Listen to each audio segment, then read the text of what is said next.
সুপ্রিয় দর্শক শ্রোতা ভাই বোন, আমাদের জীবনে এমন কিছু সময় আসে যখন দেয়ালে পিঠ থেকে যায়, যখন আমাদের নির্দিষ্ট চাওয়া পূরণ করা ছাড়া আর বিকল্প কোনো পথ সামনে খোলা থাকে না।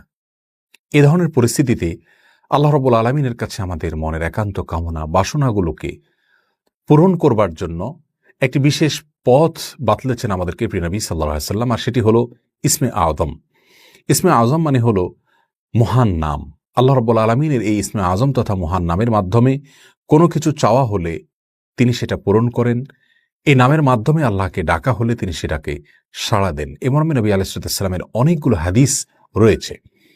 অনেক উলামায়ে কেরাম ইসমে আযম সম্পর্কে বলেছেন যে এটি হলো আল্লাহ রাব্বুল আলামিনের যে মূল নাম আল্লাহ, সেটি তার অনেকগুলো গুণবাচক নাম আছে। তমধ্যে থেকে আল্লাহ রাব্বুল আলামিনের যে মূল নাম আল্লাহ, এই নামের মাধ্যমে আল্লাহ রাব্বুল আলামিনকে ডেকে যদি বান্দা কোনো কিছু চান কায় মনোবাক্যে অন্তরের গভীর থেকে, তাহলে সে দোয়া আল্লাহ রাব্বুল আলামিন অবশ্যই কবুল করেন।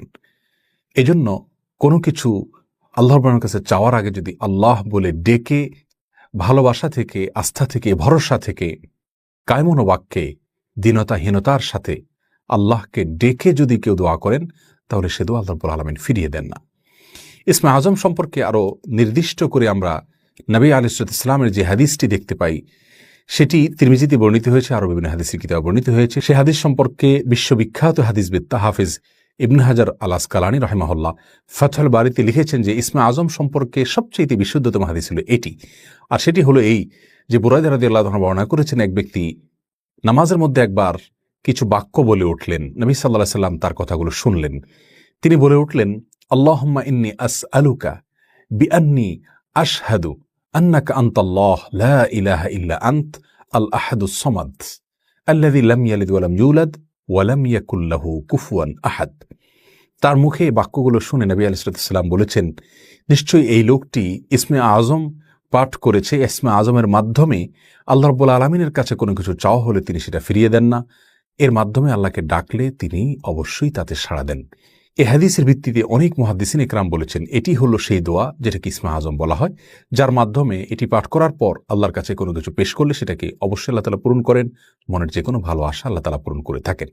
দোয়াটি আবারও বলছি, আল্লাহুম্মা ইন্নী আসআলুকা বিআন্নী আশহাদু আন্নাকা আনতাল্লাহ লা ইলাহা ইল্লা আনত আল আহাদুস সামাদ আল্লাযী লাম ইয়ালিদ ওয়া লাম ইউলাদ ওয়া লাম ইয়াকুল লাহু কুফুয়ান আহাদ। যার অর্থ হলো, হে আল্লাহ, আমি আপনার কাছে প্রার্থনা করছি এই মর্মে যে, এই জন্য যে, এই ভিত্তিতে যে আমি সাক্ষ্য দেই আপনি আল্লাহ, আপনি ছাড়া সত্যিকারের কোনো মাবুদ নেই, আপনি কারো মুখাপেক্ষী নন, আপনি একক, এবং আপনি কাউকে জন্ম দেননি, আপনাকেও কেউ জন্ম দেয়নি, এবং আপনার সমকক্ষ আর কেউ হতে পারে না।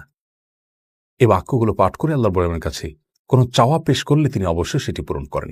কেউ যদি অত্যন্ত সংক্ষেপে ইসমে আযমের মাধ্যমে দোয়া করতে চান, তাহলে তিনি আল্লাহ রাব্বুল আলামিনের প্রতি আন্তরিকতা, ভালোবাসা, শ্রদ্ধা, বিশ্বাস, ভক্তি এবং ভরসা রেখে আল্লাহকে ডেকে ডেকে মায়ার সাথে, মমতার সাথে, আল্লাহর অনুগ্রহগুলোর কথা স্মরণ করে আল্লাহকে ডেকে ডেকে তার মনের চাওয়াগুলো পূরণ করবেন। এটা হবে ইসমে আযমের সবচাইতে ছোট ভার্সন।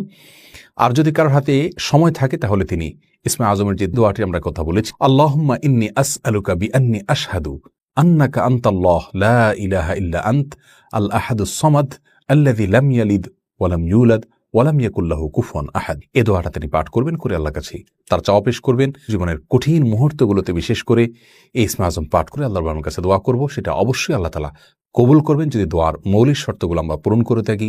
হালাল বক্ষণ করা, কায় মনোবাক্যে দোয়া করা এবং দোয়ার ক্ষেত্রে আন্তরিকতা এবং ঐকান্তিকতা থাকা, এই বিষয়গুলোকে যদি খেয়াল করে আমরা দোয়া করি, ইনশাআল্লাহ বিইذনিল্লাহ আল্লাহ তাআলা আমাদের সে দোয়া পূরণ করবেন।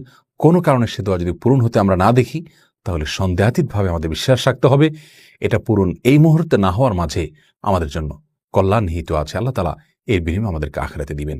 এছাড়াও দোয়া ইউনুসের মাধ্যমে লা ইলাহা ইল্লা আনতা সুবহানাকা ইন্নী কুনতু মিনাজ জালিমিন, এটা পাঠ করেও যদি কেউ দোয়া করেন, তার মাধ্যমে আল্লাহর দোয়া কবুল করেন। এবং হাদিস বর্ণিত হয়েছে, আল্লাহ তাআলা আমাদের সবাইকে ইসমে আযমের মাধ্যমে আল্লাহর কাছে জীবনের কঠিন মুহূর্তগুলোতে দোয়া পেশ করার তৌফিক দান করুন।